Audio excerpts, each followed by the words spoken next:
estão lá fora podem entrar.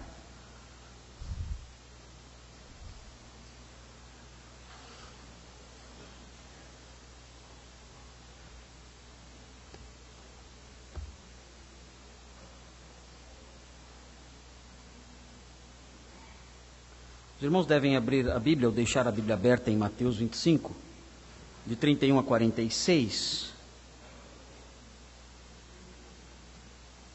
Porque o nosso ensino nesta noite é baseado nesse texto. Os irmãos fiquem atentos na medida que formos explicando os versículos que estão aqui. Os irmãos aprendam o que esse texto quer ensinar. Esse texto teve um objetivo ao ser escrito, o Senhor Jesus também teve o objetivo ao pronunciar essas informações todas que estão aqui, e nós temos que resgatar esses objetivos hoje, mesma reação que o Senhor quis produzir nos seus ouvintes originais, nós temos que reproduzir hoje em nós, na igreja atual, no mundo atual. Eu quero destacar para os irmãos uma realidade que esse texto ensina, uma lição que esse texto ensina, é uma lição muito importante e um pouco esquecida hoje em dia, porque nós vivemos numa sociedade muito individualista, e isso afeta a igreja também. Os irmãos acabam se tornando pessoas individualistas também, se preocupando apenas com suas próprias necessidades, seus próprios problemas. E na realidade, a Bíblia não dá ao cristão essa opção de viver o Evangelho numa dimensão apenas individual. Nós somos instados pela palavra de Deus a viver em comunhão, mas não é só uma comunhão de companheirismo, é uma comunhão atuante, sacrificial muitas vezes, difícil muitas vezes, instrutiva ela deve ser também. O seu ideal é que ela seja instrutiva, que ela amadureça as pessoas envolvidas nela. Tudo isso é real na Sagrada Escritura. Mas existe uma lição nesse texto aqui, que eu gostaria de destacar para os irmãos e que é um pouquinho esquecida hoje em dia, e eu vou tentar ressaltar para vocês ao longo do tempo em que eu estiver explicando esses versículos. E é a seguinte, é uma lição sobre a compaixão. É a compaixão pelos discípulos de Cristo, a compaixão pelos discípulos de Cristo, expressa em atos concretos. Não é uma compaixão só de boca, não é uma compaixão só de sentimento, mas a compaixão pelos discípulos de Cristo, expressa em atos concretos, é uma marca fundamental, primordial, extremamente importante do homem verdadeiramente salvo. Eu vou repetir o que eu falei, porque talvez, por ser uma frase não muito curtinha, pode ser que os irmãos não entenderam o que eu falei. Então vou repetir o que eu falei.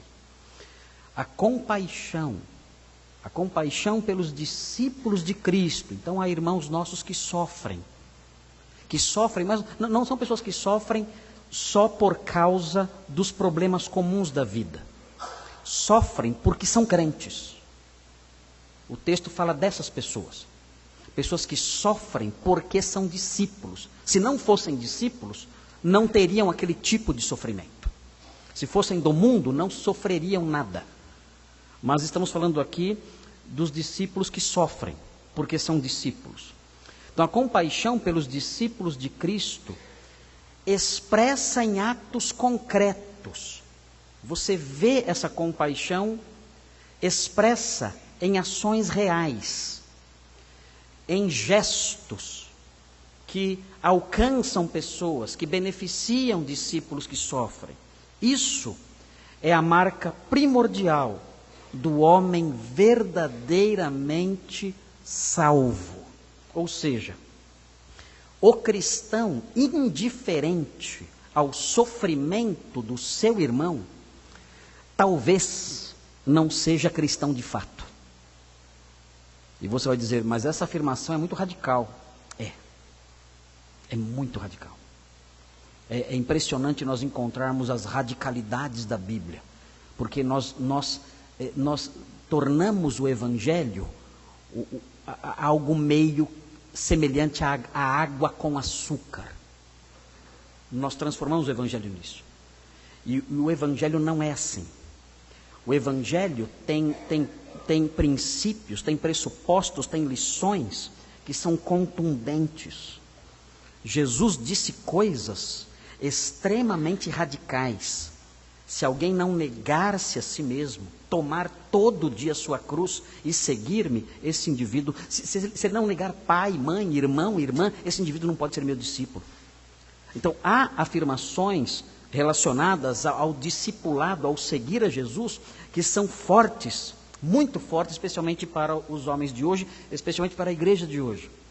E essa afirmação que eu mencionei agora, a pessoa, o crente que não tem compaixão dos seus irmãos que sofrem, esse indivíduo talvez não seja sequer salvo, é uma afirmação ousada e que incomoda os ouvidos dos crentes de hoje, mas ela é verdadeira.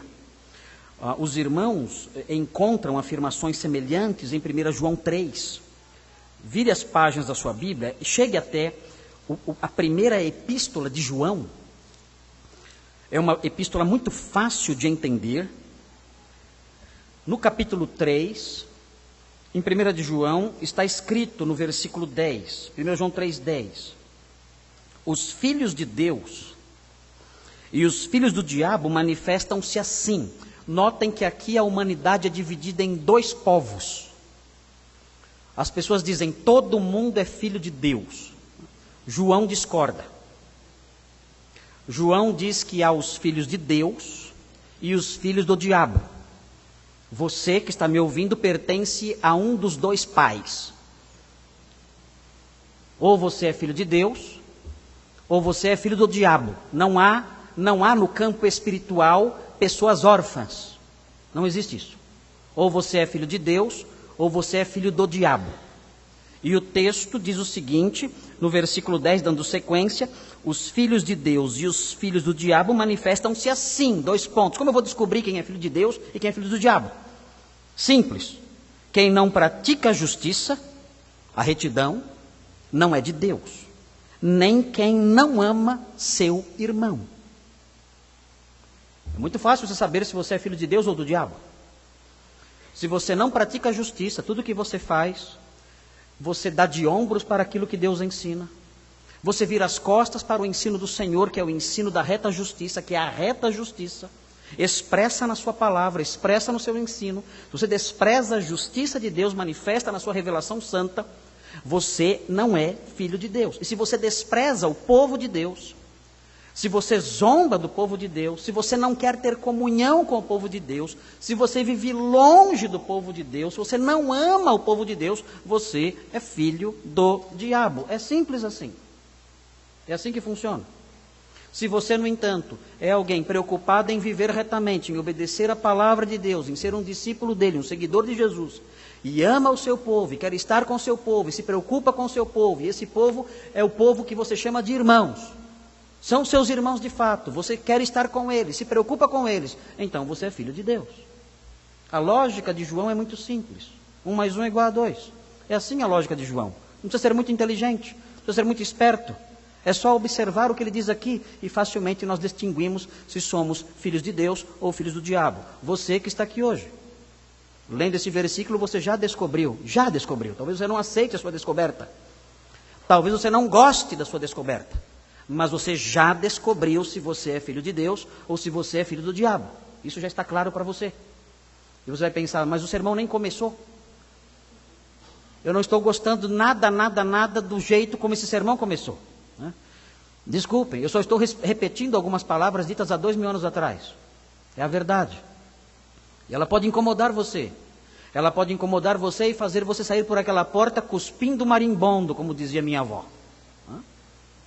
Ou pode fazer com que você observe essa verdade e se ajoelhe aos pés do Senhor e diga, Senhor, me ajude. Tenha misericórdia de mim. Eu sou um filho do diabo. Descobri agora. Não sabia. Não sabia. Cheguei à fase adulta da minha vida e não sabia que eu era um filho do diabo. Eu pensei que a minha religiosidade me fizesse um filho de Deus. Eu pensei que as minhas boas intenções fizessem de mim um filho de Deus. E eu descobri agora que não sou. E eu estou incomodado com isso. E eu quero pedir que o Senhor me ajude, me socorra, me lave. Eu quero ser seu servo, quero ser seu discípulo, quero ser seu seguidor. Me adote na sua família. O Senhor ouvirá e receberá você, assim que você crer no Salvador, em Jesus Cristo, seu Filho. Veja o versículo 14. Nós sabemos que já passamos da morte para a vida, porque amamos os irmãos. Como eu sei se já passei da morte para a vida? Se estou salvo? Simples. Porque amamos os irmãos. Quem não ama, implícito aqui, quem não ama seu irmão na fé, seu irmão em Cristo, permanece na morte. Não é crente. Está morto em seus delitos e pecados. Não é um filho de Deus, é um filho do diabo. Por isso a afirmação que eu fiz no começo é uma afirmação bastante séria. Porque o amor de que João fala não é um amor abstrato. O amor de que a Bíblia fala é um amor que se movimenta, que se realiza no mundo concreto.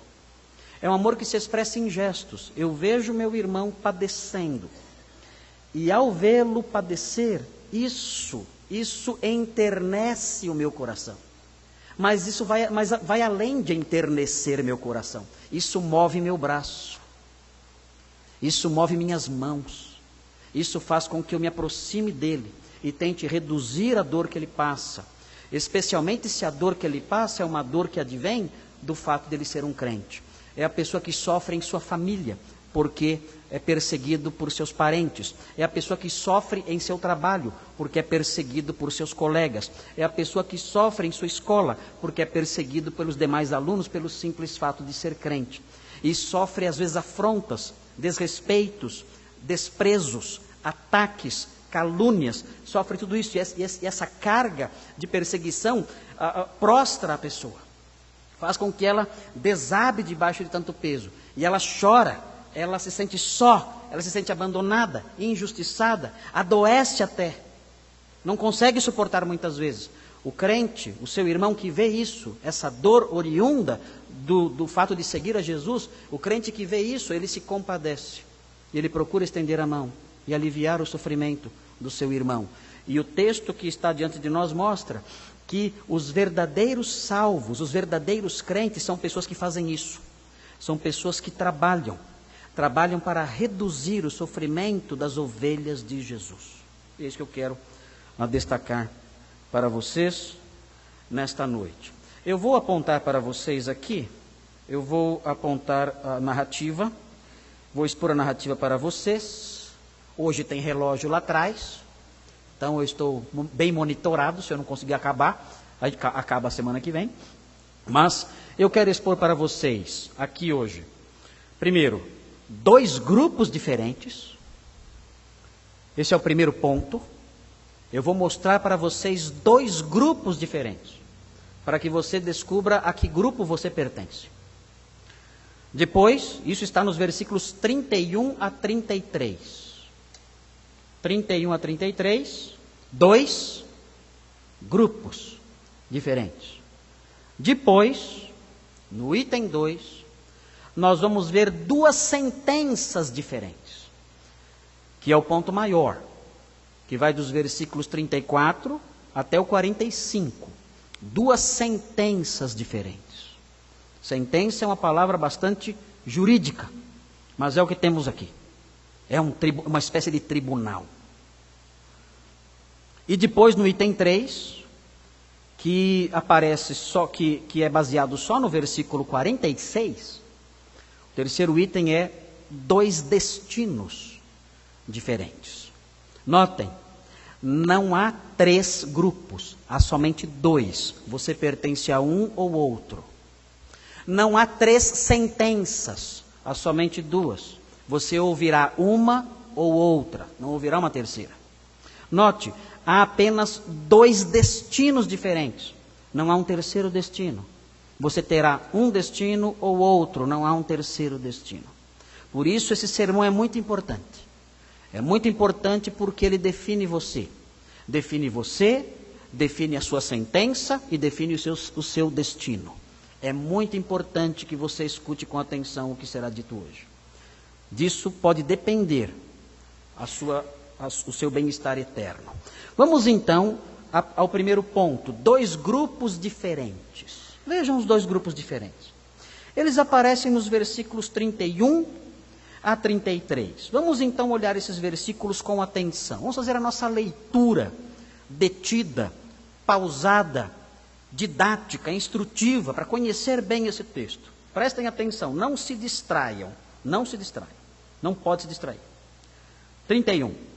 Quando, pois, o Filho do Homem vier na sua glória. Notem aqui com atenção a expressão Filho do Homem. Por que essa expressão é importante? Essa expressão é importante porque essa expressão remete a nossa mente para o texto de Daniel capítulo 7, que nós não vamos ver agora. Mas quando o texto fala Filho do Homem, quando usa a expressão Filho do Homem, ele quer fazer com isso com que a nossa mente seja remetida para Daniel capítulo 7. Porque em Daniel capítulo 7 essa cena é descrita também. Daniel 7 é o Mateus 25 do Antigo Testamento. Porque aparece essa cena em Daniel 7. E nós vamos ver daqui a pouquinho essa cena em Daniel 7. Então, o autor, Mateus, está fazendo essa remissão, essa alusão agora, querendo fazer com que nós lembremos de Daniel 7. O Filho do Homem é Jesus. Jesus assumiu esse título, era o título preferido dele, ele se definia como o Filho do Homem, destacando aí a sua humanidade e se identificando com um personagem de Daniel, conforme eu disse no capítulo 7. O texto diz, quando pois o Filho do Homem vier na sua glória, e todos os anjos com ele, então se sentará no seu trono glorioso. Notem bem.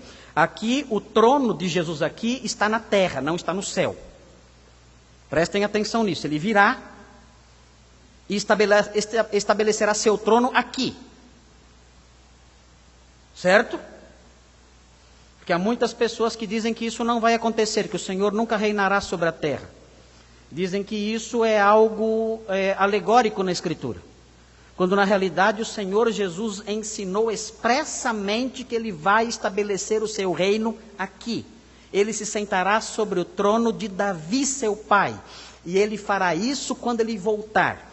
É claro, nós sabemos que estes céus e esta terra vão passar. E o Senhor criará um novo céu e uma nova terra, nós aprendemos isso nos capítulos finais de Apocalipse. Mas também é verdade que antes da nova criação, na eternidade, o Senhor reinará.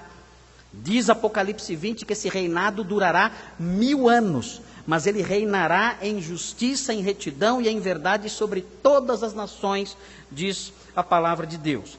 O texto mostra isso e existem outros elementos desse quadro. Os irmãos estão vendo agora, na sua mente, criem um quadro mental, o Senhor chegando na sua glória. Não exagere na glória, pode imaginar uma glória realmente refulgente, não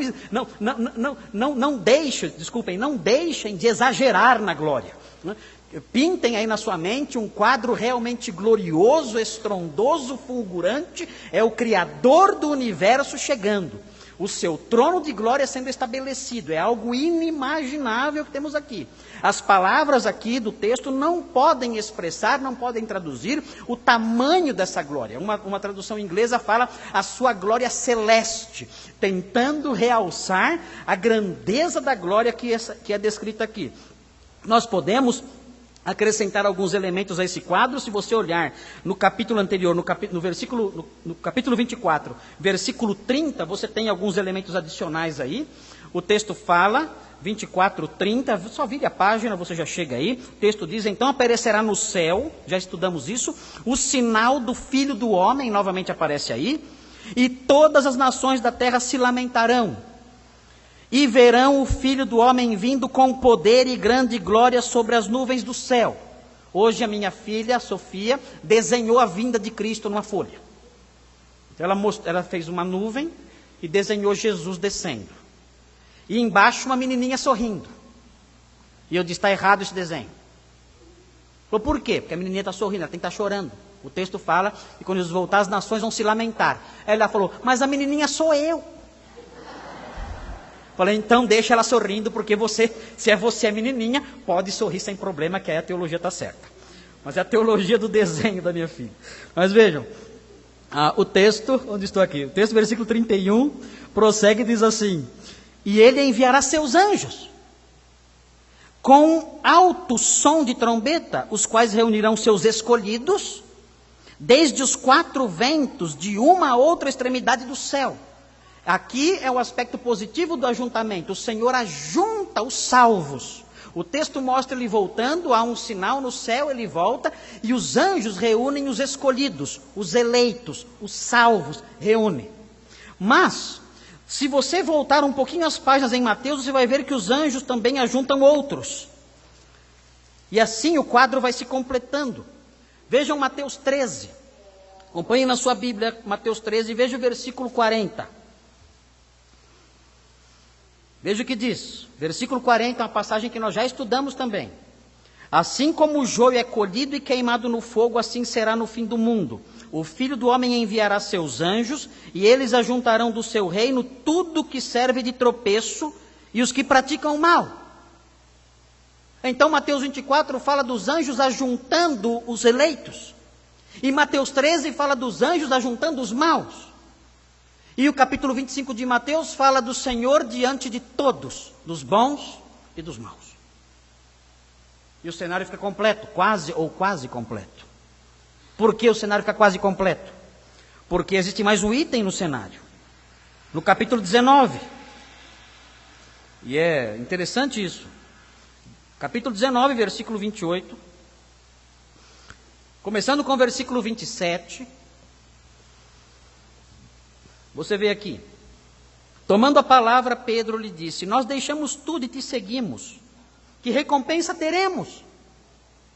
Então Jesus lhes disse: em verdade digo a vós que me seguistes, que na regeneração, ou seja, na inauguração do reino, quando o Filho do Homem se assentar em seu trono glorioso, é o texto de Mateus 25, vós também vos assentareis em 12 tronos, para julgar as 12 tribos de Israel. Ou seja, além do Senhor, teremos os 12 apóstolos ali julgando Israel. Agora o cenário está completo. 12 apóstolos é só 12.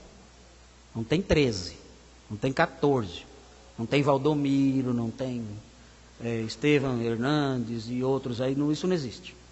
Esses apóstolos ilusórios, auto-intitulados, isso não aparece aqui. Só existem 12 apóstolos.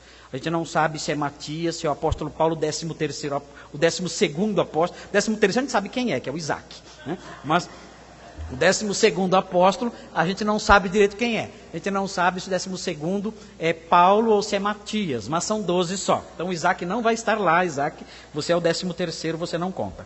E outros apóstolos piratas que aparecem por aí também, não vão estar presentes lá. Isso é uma prerrogativa que o Senhor concedeu aos apóstolos verdadeiros, não aos apóstolos falsos. Então, vejam então, voltando para Mateus 25, temos agora o quadro completo. Temos aí os maus reunidos, os incrédulos reunidos, os santos reunidos também. Volte para Mateus 25, e o texto prossegue. Veja no versículo 32, Mateus 25, 32. E todas as nações serão reunidas diante dele, e ele separará uns dos outros, à semelhança do pastor, que separa as ovelhas dos cabritos, ou as ovelhas dos bodes. Há uma certa discussão acerca do significado da palavra, se é cabrito ou se é bode. Eu prefiro bode, mas se encaixa melhor com o propósito aqui da história. O texto mostra que o Senhor ajuntará todos. E por que o Senhor ajuntará todos? No capítulo 24, nós aprendemos, no capítulo 24, no versículo 9, nós aprendemos que as nações todas vão perseguir os cristãos. O texto diz: então sereis entregue à tortura e vos matarão, e sereis odiados por todas as nações por causa do meu nome. O Senhor agora vai reunir essas nações que perseguiram os discípulos de Jesus, e colocará essas nações de um lado e os seus discípulos de outro lado. O texto também diz no versículo 14 que as nações conhecerão a verdade, porque o evangelho terá sido pregado a elas. O texto diz, versículo 14: e este evangelho do reino será pregado pelo mundo inteiro para testemunha a todas as nações, e então virá o fim. Ou seja, as nações conhecem a verdade. As nações conhecem a verdade, e as nações perseguem os discípulos de Jesus. Agora chegou o momento dele ajuntar todos ali e separar. O texto fala que ele separa as ovelhas dos bodes, ou as ovelhas dos cabritos, como faz o pastor. Os pastores na Palestina faziam isso por causa do frio. Alguns comentaristas falam que as ovelhas resistiam mais ao frio, e os bodes não. Então tinha que separar o bode e a ovelha para cuidar diferente de um e de outro. Outros dizem que é o contrário, que é a ovelha que sentia mais frio. E o bode não sentia tanto frio. Eu não sei, eu nunca criei ovelha, nunca criei bode, não sei. E não faz muita diferença também aqui. O fato é que a razão pela qual os pastores separavam ovelhas e bodes podem ser as mais diversas. Pode ser até por questão de mercado. Na hora de vender as ovelhas e os bodes, separá-los para a venda. Isso poderia acontecer também. Não há problema nenhum nisso. Mas não é essa a questão. A questão é que o Senhor está separando a humanidade em dois grupos. E é aqui que começa a participação do ouvinte. É aqui que começa a participação do leitor. Porque você estará, ou você pertence, talvez não esteja, talvez não estará nesse grupo, porque o Senhor virá talvez numa época em que não estejamos mais aqui, e eu vou falar disso depois. Mas talvez você pertença hoje ao grupo dos bodes. Ou talvez você pertença hoje ao grupo das ovelhas. O fato é que você não pode pertencer a um terceiro grupo. E você também não pode deixar de pertencer a um ou outro. Não há como. Não há como você dizer, eu não sou nem ovelha nem bode. Eu sou gato. Não tem jeito. Não sou nem ovelha nem bode. Eu sou boi. Não tem jeito. Ou você é ovelha, ou você é bode. Eu sou meio ovelha e meio bode. Eu sou uma bodelha. Não há como ser bodelha. Ou você é ovelha, ou você é bode. Não há como escapar. Não podemos exagerar muito a análise, a comparação. Não podemos, é bode porque o bode tem chifre, parece o diabo, e ficar inventando essas coisas. Não. Só temos que nos ater ao fato de que o Senhor separará as ovelhas dos bodes. O texto diz que ele porá as ovelhas à sua direita e os bodes à sua esquerda. Meus irmãos, depois que eu li isso aqui, estava com a Simone no carro, nós estávamos vindo para cá, para São Paulo, vindo de casa, e eu compartilhei esse pedacinho da Bíblia com a minha esposa enquanto a gente estava vindo. Eu compartilhei isso com ela porque esse trechinho, esse versículo 33, foi um versículo que mexeu muito com a minha imaginação, que mexeu muito com os meus sentimentos. Eu acho, irmãos, eu tenho a impressão, os irmãos podem sentir muito à vontade para discordar disso aqui, que eu vou falar. Mas eu acho que o versículo 33 é o versículo mais triste que há em Mateus. Eu acho, irmãos, que até mesmo a morte de Jesus é muito triste, aquela morte trágica, mas a gente sabe o que vai acontecer depois. As páginas cinzentas da morte, da sepultura, da cruz, do Calvário, dão lugar ao sol fulgurante da ressurreição da manhã de domingo.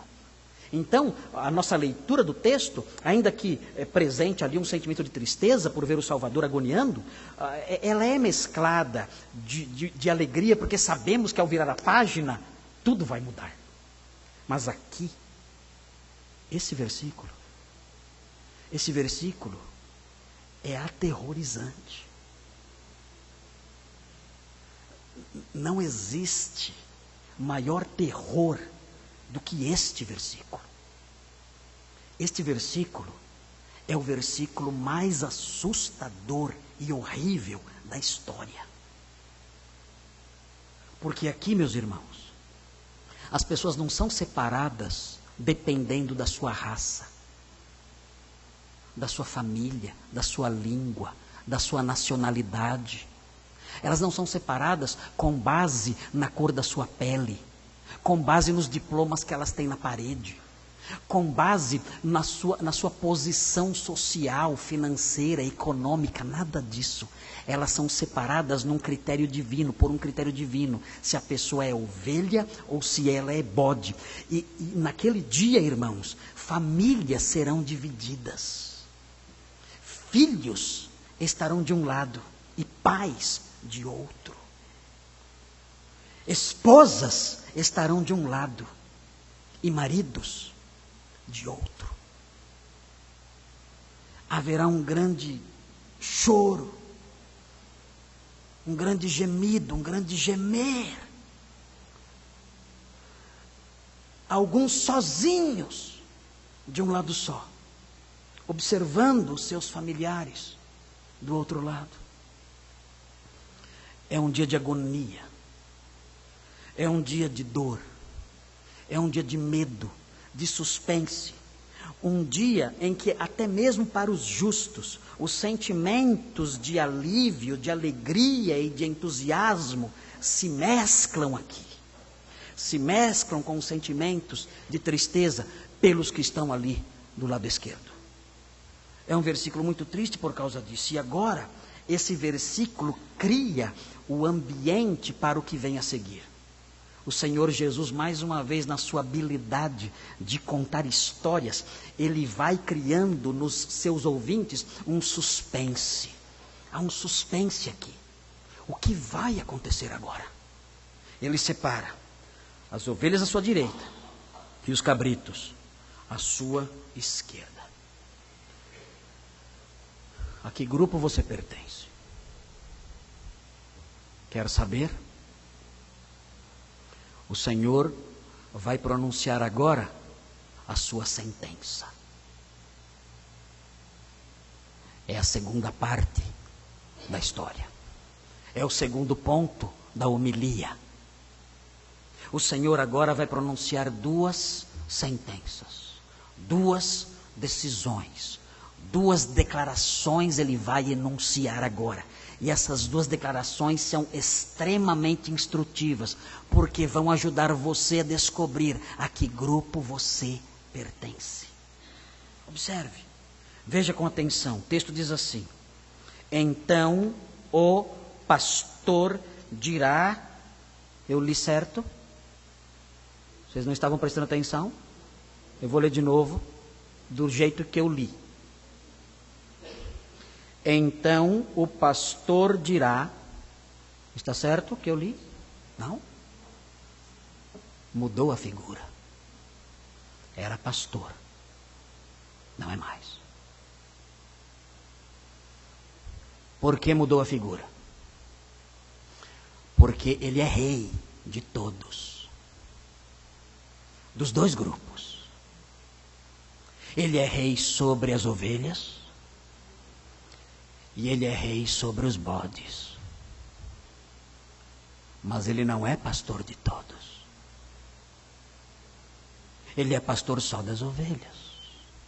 E agora, este versículo mostra que a possibilidade de pertencer a esse pastor acabou para sempre. O pastor não volta mais.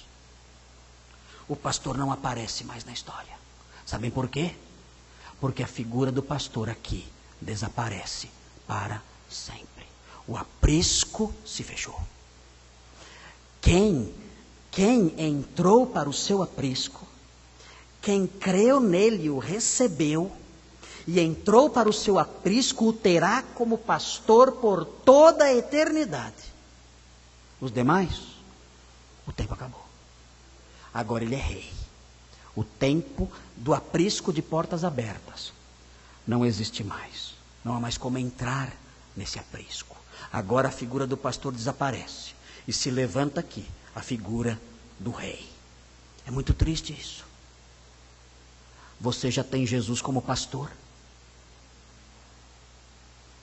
Jesus já é o seu pastor. Jesus é pastor e rei.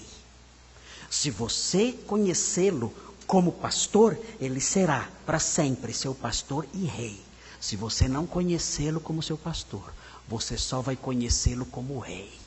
rei e juiz, e será terrível esse dia. Conheça-o como pastor, para desfrutar da doçura, da beleza do seu reino como rei, de estar debaixo do seu cetro justo e adorável como rei. Mas conheça antes a sua vara, o seu cajado, para então desfrutar da benignidade do seu cetro. Conheça-o como pastor. Conheça-o como pastor. E então experimentará o seu pastoreio e o seu reinado. Não queira experimentar somente o seu reinado. Não queira. Queira experimentar o seu pastoreio e o seu reinado. O seu cajado e o seu cetro. Se você não é ovelha dele, diga hoje a ele: Senhor, me ajuda.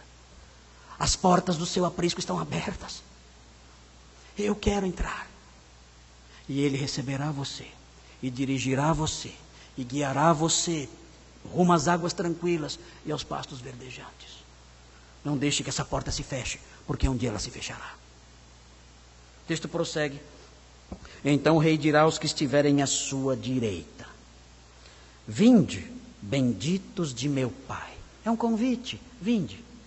Quem são os benditos? Os benditos do Pai. Ele usa essa expressão benditos. Benditos aqueles que estão destinados a bênçãos. Estes são os benditos. Eles estão destinados a bênçãos. É a primeira classe mencionada aqui, é o primeiro grupo mencionado aqui, as ovelhas. As ovelhas são também os benditos. Eles são chamados de ovelhas, eles são chamados de benditos e eles são chamados de justos no texto que está diante de nós. Aqui o Senhor os chama de benditos e diz que eles são benditos de seu Pai. Quando ele fala benditos de meu Pai, ele está realçando a sua divindade. Ele é Deus, ele pode julgar, ele tem autoridade para dizer essas coisas, porque o Pai, o seu Pai é o próprio Deus. Ele é divino, ele é o Filho divino de Deus e tem autoridade para fazer o que está fazendo. Vinde benditos de meu Pai. Ele diz isso com a autoridade do próprio Pai. O Pai aprova o que ele está fazendo. Esse é o Deus da Bíblia. O Deus que os homens inventaram é um Deus que não aprovaria isso aqui. O quê? Separar as pessoas? Que discriminação! Isso é preconceito. A palavra na moda hoje é preconceito. Isso é preconceito. Deus fazendo discriminação, separando a humanidade em dois grupos. Ah, Deus não é assim não. Ele fará isso. E o Senhor diz, vinde benditos de meu Pai, porque ele sabe que o próprio Pai está aprovando o que ele está fazendo. E o texto prossegue dizendo: vinde benditos de meu Pai, possuí por herança o reino que vos está preparado desde a fundação do mundo. O reino, nós às vezes imaginamos o que vamos fazer lá. É uma herança, é um presente preparado de longa data. O que vamos fazer no reino? O imaginário popular. As pessoas pensam no reino celeste, que não é celeste aqui. Pensam em todo mundo com asinha, voando com uma harpinha na mão. Eu não quero ir para o céu assim não. Ficar voando, tocando harpinha, entre as nuvens, realmente não me parece um programa muito atraente. Não me parece um programa, não me parece um destino eterno que causa muito o meu interesse. Talvez não cause também o seu. Realmente o imaginário popular detrata muito a figura do reino de Cristo. Veja no capítulo 22 de Lucas uma figura bem mais viva. Desta eu gosto. E eu sei que vários irmãos aqui gostam também. Veja em Lucas 22 uma figura muito mais viva desse reino. Veja que lindo isto. Lucas 22, versículo 28. Veja o que o texto diz. O texto fala assim: eu só quero acrescentar ao quadro mental dos irmãos mais algumas cenas, porque eu sei que na medida que nós vamos lendo o texto bíblico, as cenas vão aparecendo na nossa mente. E quando o Senhor Jesus diz: vinde benditos de meu Pai, tomem posse do reino, algumas imagens vêm à mente dos irmãos. Eu quero acrescentar cores a essas imagens, para que os irmãos não criem imagens erradas, para que os irmãos componham o seu desenho mental de modo bíblico, de modo correto. O texto diz assim, Lucas 22, 28. Vós Ele falando aos seus discípulos: vós sois os que têm permanecido comigo nas minhas provações, é o Senhor falando. E assim como meu Pai me conferiu um reino, eu o confiro a vós. Aqui também uma alusão à herança do reino para os discípulos que estiveram com o Senhor. E versículo 30. Para que comais e bebais. Estou começando a gostar desse reino. Não? Começando a gostar desse reino. É bem diferente de asinhas e arpinhas. E nuvenzinhas para lá e para cá. Para que comais e bebais a minha mesa no meu reino. E vos senteis sobre tronos para julgar as 12 tribos de Israel. Agora eu gostei do reino. Agora sim. Vocês vão se sentar à minha mesa no reino. Meu Deus, eu não sou digno nem de varrer as migalhas desta mesa. Vocês são meus convidados especiais. Vocês são os hóspedes na minha casa. Agora vocês saberão o que significa a expressão tão conhecida: o meu cálice transborda. Vocês saberão o que é isso agora. Vocês vão saber o que é o cálice transbordar, porque vocês vão se sentar à minha mesa no grande banquete de Deus, no meu reino, na minha cidade, no meu palácio. Vocês se sentarão comigo ali. Este é o reino, e mais, vocês também herdarão esse reino e serão juízes e reinarão para sempre comigo ali. O texto de Mateus 5,5 fala que os humildes herdarão a terra.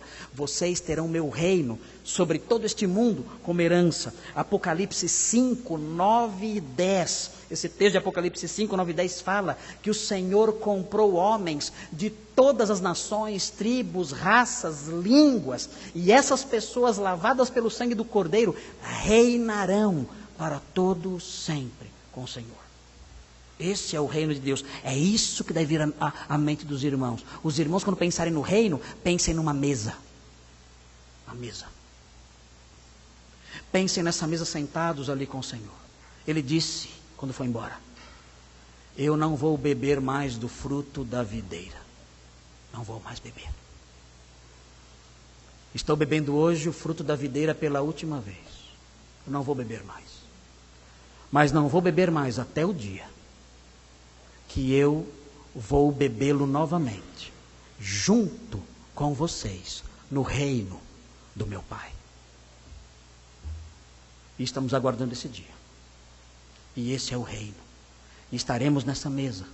E partilharemos do seu pão, partilharemos do seu vinho, e reinaremos com ele pelos séculos dos séculos. É isso que deve vir à mente dos irmãos quando os irmãos pensam no reino. Nós estamos caminhando para um banquete. Nós estamos indo para um banquete festivo, um banquete eterno, um banquete sem fim, um banquete preparado para príncipes e princesas, para reis e rainhas que reinarão para sempre. O texto de Hebreus 11 diz que o Senhor nos preparou esse reino. Em Hebreus 11, veja, eu gosto muito desse texto, é um texto maravilhoso. Hebreus 11, abra lá, por favor, rapidinho, nós temos alguns minutos ainda. Hebreus 11, 14 a 16, o texto diz assim, Hebreus 11, 14 a 16 fala assim: os que dizem estas coisas, Hebreus 11, 14 a 16, os que dizem estas coisas, ou seja, os que dizem que são estrangeiros e peregrinos, os que dizem que são estrangeiros e peregrinos, mostram que estão buscando uma pátria. Estamos buscando uma pátria, um reino. E se estivessem se lembrado da pátria de onde saíram, mundana, teriam oportunidade de voltar. Mas agora almejam uma pátria melhor, isto é, celestial. Por isso também Deus não se envergonha deles, nem de ser chamado seu Deus, porque já lhes preparou uma cidade. Nós temos uma cidade nos esperando. Temos uma nova Jerusalém de portas abertas nos esperando. E essa é a herança que o Senhor tem para as suas ovelhas. Num reino preparado desde antes da fundação do mundo. E o texto prossegue. O Senhor diz então: porque tive fome e me destes de comer. Tive sede e me destes de beber. Era estrangeiro e me acolhestes.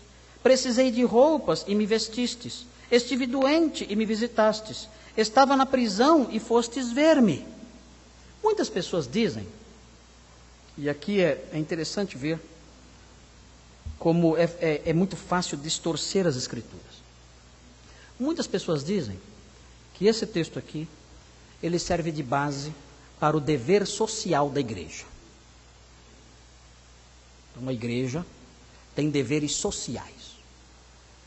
A igreja tem por obrigação dar comida para os famintos e água para os sedentos, e acolher os estrangeiros e os que precisam de roupas, e os que estão doentes e os que estão na prisão.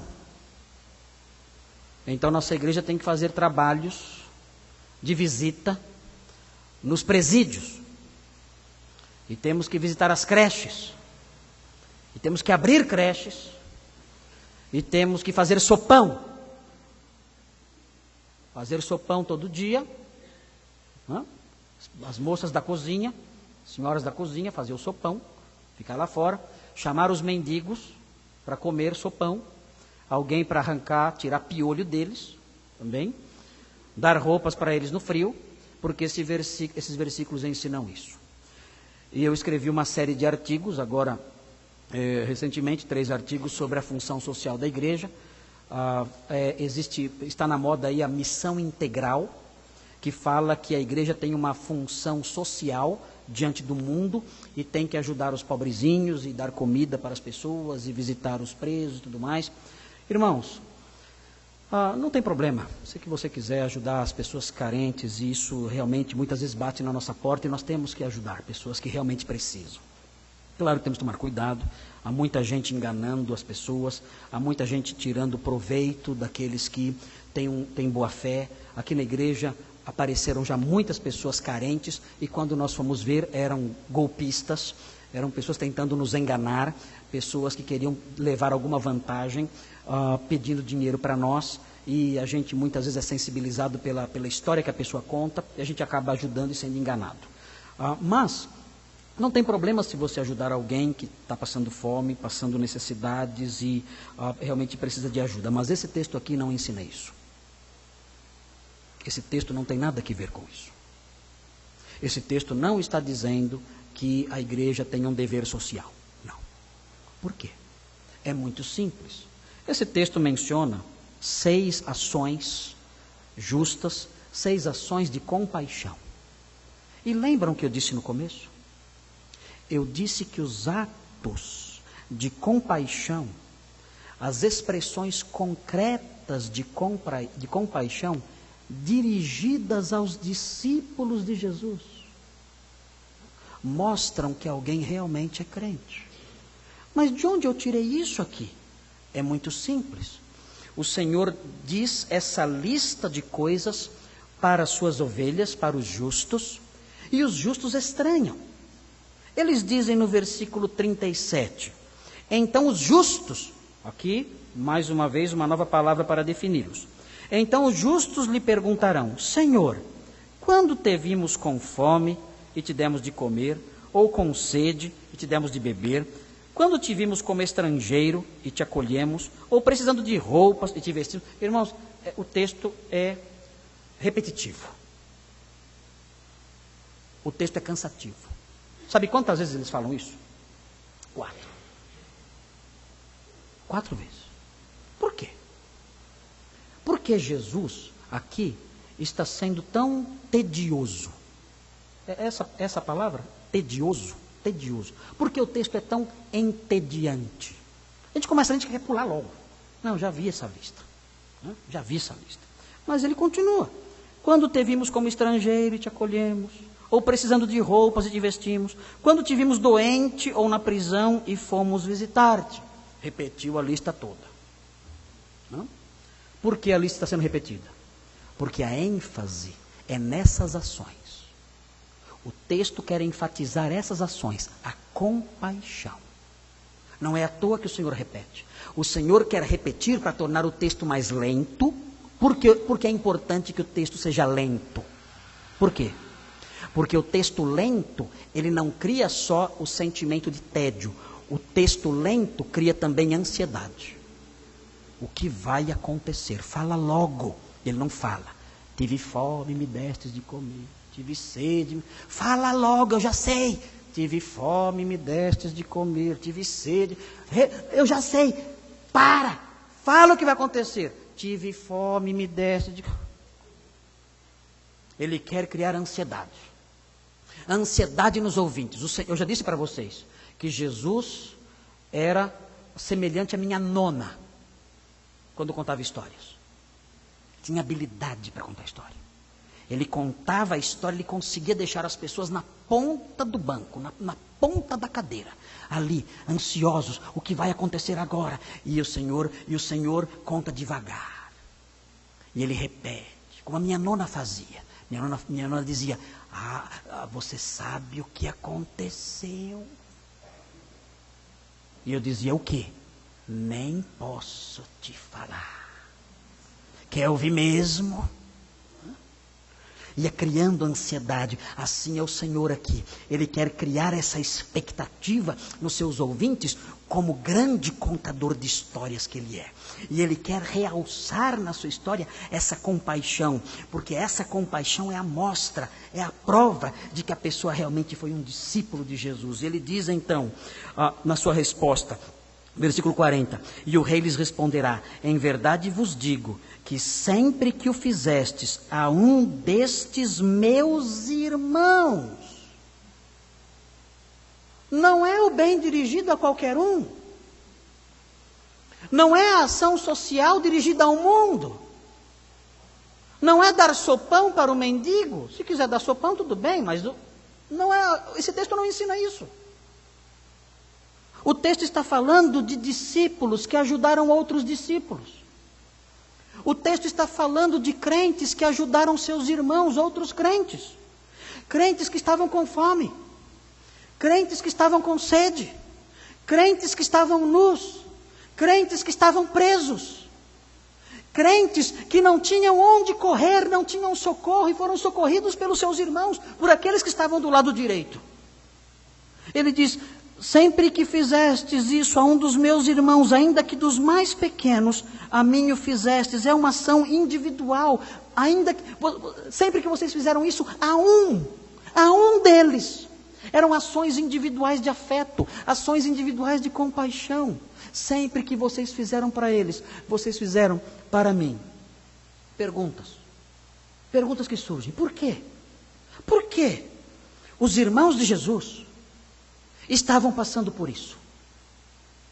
Disseram por aí que os crentes não ficam pobres. Dizem isso por aí, não dizem? Crente não fica pobre. Crente não fica doente.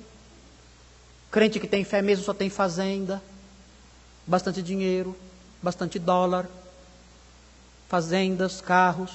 Mentira. Aqui os discípulos de Jesus passando provas terríveis. Por que eles passam por essas provas? Vejam, na Bíblia, o Evangelho de Mateus mostra que os irmãos de Jesus são seus discípulos. Os irmãos poderão ler depois. Mateus 12, 47 a 50, o Senhor Jesus disseram para ele, a sua mãe e os seus irmãos estão aí fora.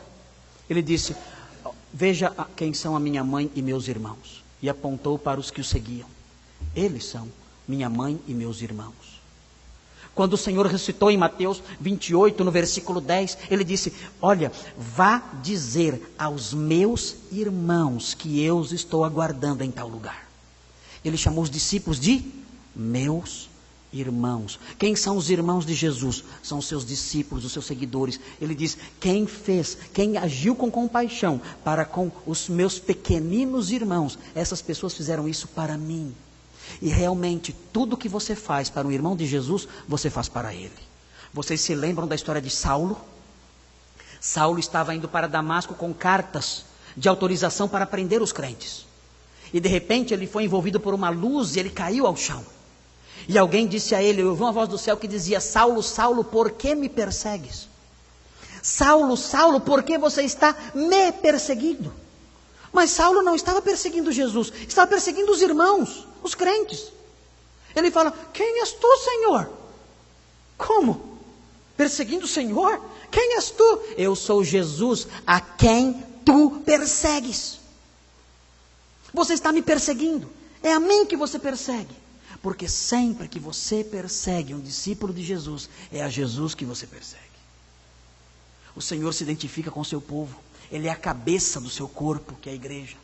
Sempre que alguém ataca você, porque você é um discípulo de Jesus, essa pessoa está atacando o próprio Cristo. Paulo fez isso. Perseguiu os cristãos. Jesus disse: você me persegue. E aqui o Senhor diz para as pessoas também: olha, sempre que vocês ajudaram um discípulo meu, vocês me socorreram. E o oposto também é verdade, conforme nós veremos aqui. Sempre que vocês atacaram e negaram socorro a um discípulo meu, a mim vocês atacaram, a mim vocês negaram socorro. Meus irmãos, não queiram se vingar dos males que as pessoas fazem contra vocês, porque vocês são discípulos de Jesus. Não queiram se vingar disso. O Senhor tem o seu dia. O Senhor um dia tratará com essas pessoas diretamente. Ele saberá retribuir.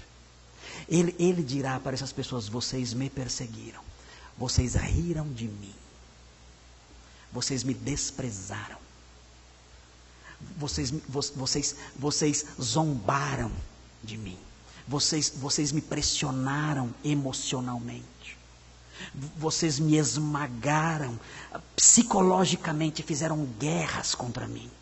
Sempre que fizeram isso contra os meus discípulos, vocês fizeram isso comigo. O Senhor dirá isso a essas pessoas. Mas a pergunta continua: por quê? Os discípulos tiveram fome, sede, nudez, prisões. Por quê? O que aconteceu com eles?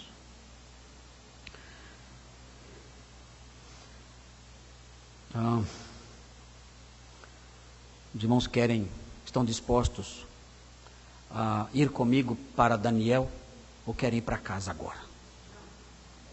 Não? Dona Irene, não? Só a senhora vai ficar? Vocês podem me suportar por mais uns minutos? Podem? Sem fingimento. Jesus está vendo o coração de todo mundo. Jesus está vendo o coração de todo mundo agora aqui.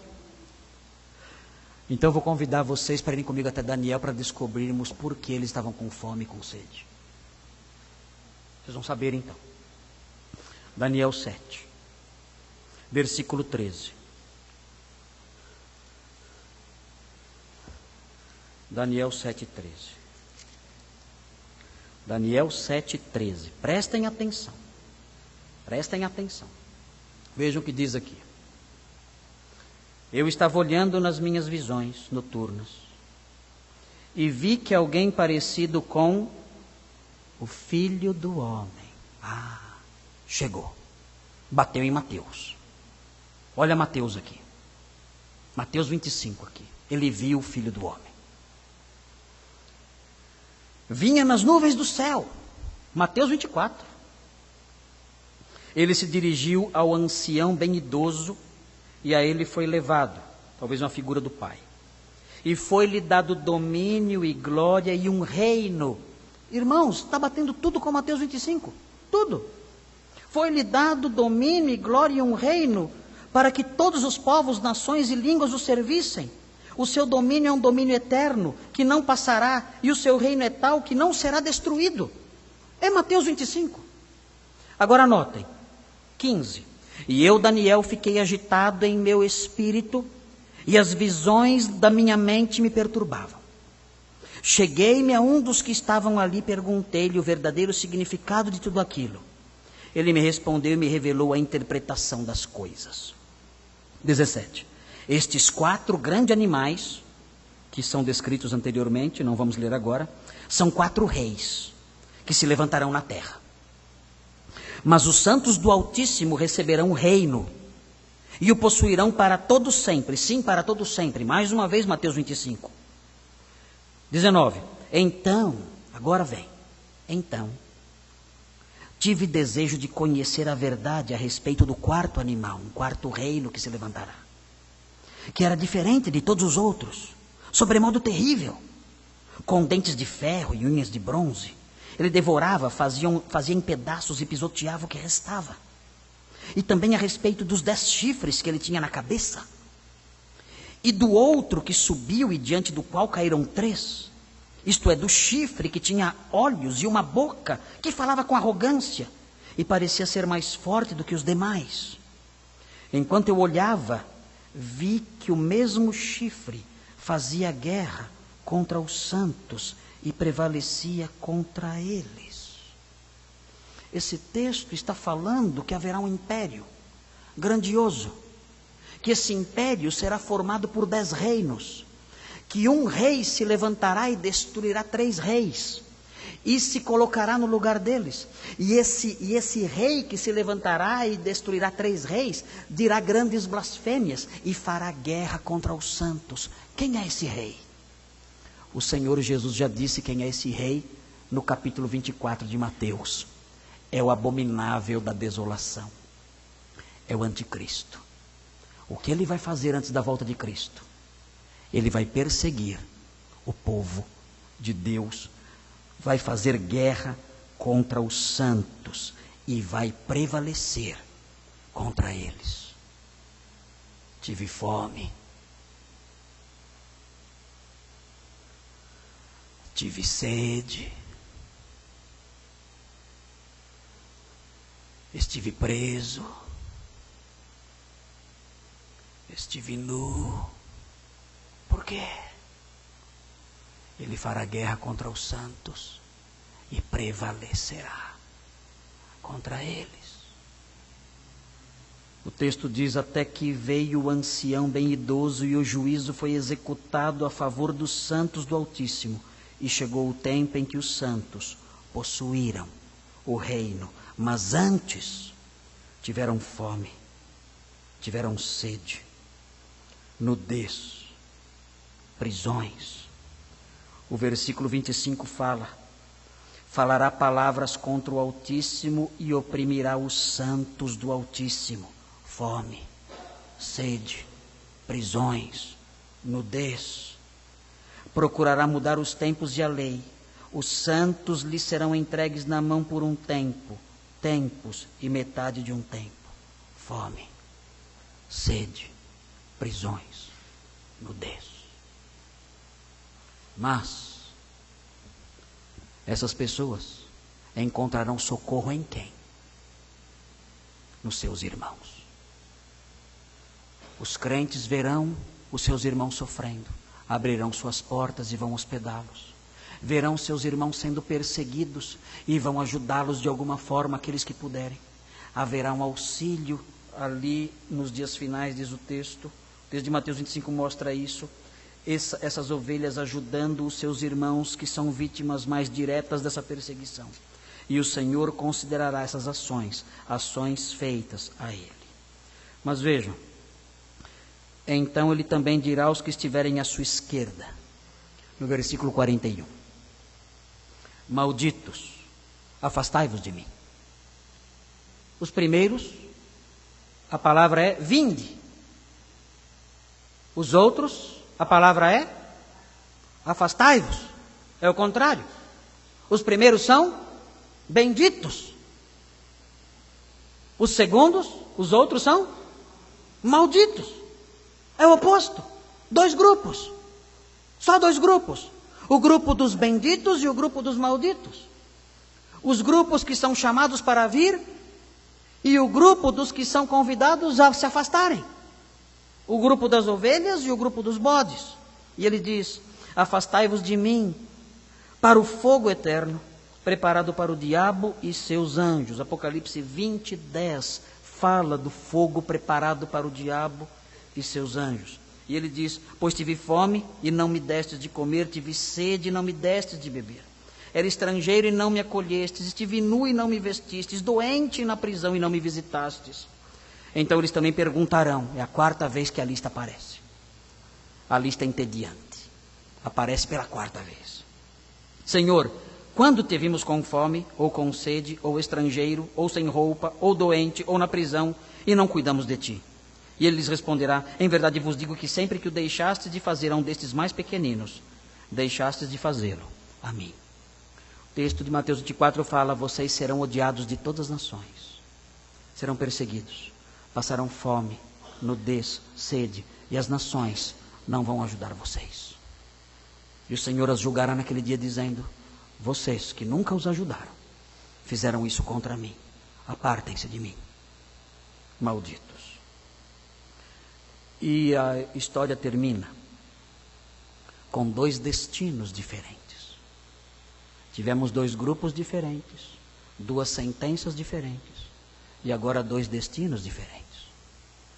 Os dois destinos estão no versículo 46, que diz: e eles, os bodes, os da esquerda, os malditos, irão para o castigo eterno, mas os justos irão para a vida eterna.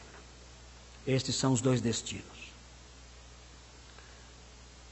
O objetivo desse texto é fazer com que os irmãos, os ouvintes daqui da nossa igreja hoje, e os outros que estão ouvindo em casa, e os outros que ouvirão depois, é fazer com que você responda duas questões. A fé que você tem em Jesus é acompanhada de compaixão pelo seu povo? Ou não? A sua fé é caracterizada por compaixão ou a sua fé é indiferente? Não se engane. Uma fé sem compaixão pelos seus irmãos, os pequeninos que o Senhor comprou, os irmãos do Senhor que sofrem, uma fé sem compaixão por eles é irreal, é só verbal, não é verdadeira. A fé verdadeira é a fé que vê o irmão, que vê o discípulo de Jesus padecendo, ele se compadece, ele estende a mão, ele socorre. É assim que ele age. Se você é um crente indiferente aos seus irmãos, mal sabe o nome deles, muito menos as suas lutas, você tem que dar à sua fé um contorno mais real. Você não pode ter uma fé pontilhada, uma fé etérea, uma fé verbal apenas. A sua fé tem que ser concreta, não tem que ser a fé só da boca, não tem que ser só a fé só do coração, não tem que ser só a fé da cabeça, tem que ser a fé das mãos. Essa é a fé verdadeira, a fé das mãos, do braço estendido. Essa é a sua fé? Se não, você tem que avaliar a sua vida. Mas a outra pergunta é a principal. E a pergunta principal é: a que grupo você pertence? Essa é a questão crucial. Você pertence ao grupo das ovelhas ou ao grupo dos bodes? Ao dos que são chamados para vir ou dos que são ordenados a se apartar? Você pertence ao grupo dos benditos ou o grupo dos malditos? Você pertence ao grupo dos que amam as ovelhas de Jesus ou ao grupo daqueles que desprezam as ovelhas de Jesus? Você pertence ao grupo que herdará o reino ou herdará o fogo? Não há um terceiro grupo. A um deles você pertence. De um deles você faz parte. Não tente se esquivar dessa realidade. Não engane o seu coração. Não desvie seus ouvidos das minhas palavras. Não desvie os seus ouvidos das minhas palavras. Eu sei o que você quer fazer. Eu sei. Você quer desviar o seu coração das minhas palavras, porque elas são como uma espada penetrando dentro do seu coração, incomodando você. Eu sei. E você quer se enganar. Você quer tapar os ouvidos da sua mente e do seu coração para não escutar o que estou dizendo. Mas essa é a questão real que você tem que responder com sinceridade. Você pertence ao grupo que herdará o reino ou ao grupo que herdará o fogo? Não se engane. Se você chegar à conclusão de que você faz parte do grupo dos bodes, do grupo que estará à esquerda, do grupo dos malditos, do grupo dos que desprezam o povo de Deus, se você chegar à conclusão que pertence a esse grupo, diga ao Senhor: Senhor, ajuda-me, ajuda-me, perdoa-me, Senhor, perdoa-me. Eu quero recebê-lo, Senhor. Recebe-me no seu aprisco, para mais tarde me receber no seu reino.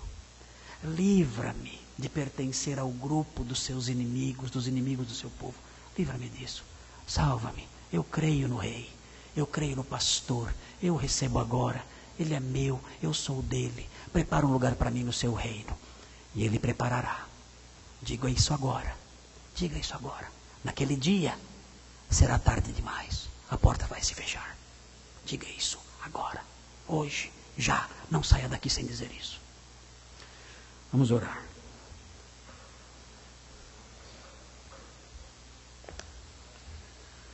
Santo Deus, obrigado por esse texto. Um texto terrível, Senhor, que nos gera temor e tremor. Mas abençoa cada um aqui e cada pessoa que escutar essa mensagem. Abençoa os que escutaram agora e os que hão de escutar amanhã. Ajuda para que a sua palavra penetre em seus corações e que eles parem de se enganar. Que eles ouçam a sua voz e se curvem aos seus pés. E conheçam o Senhor como pastor, já, agora, antes que seja tarde demais. Suplicamos essas bênçãos, agradecemos por tudo isso, pedimos que esses ensinos mudem o nosso comportamento como crentes que somos, que o Senhor nos dê a bênção de crescer numa fé cheia de compaixão, e que isso seja sentido pelos nossos irmãos, e que assim honremos o nome de Jesus, em nome de quem pedimos. Amém.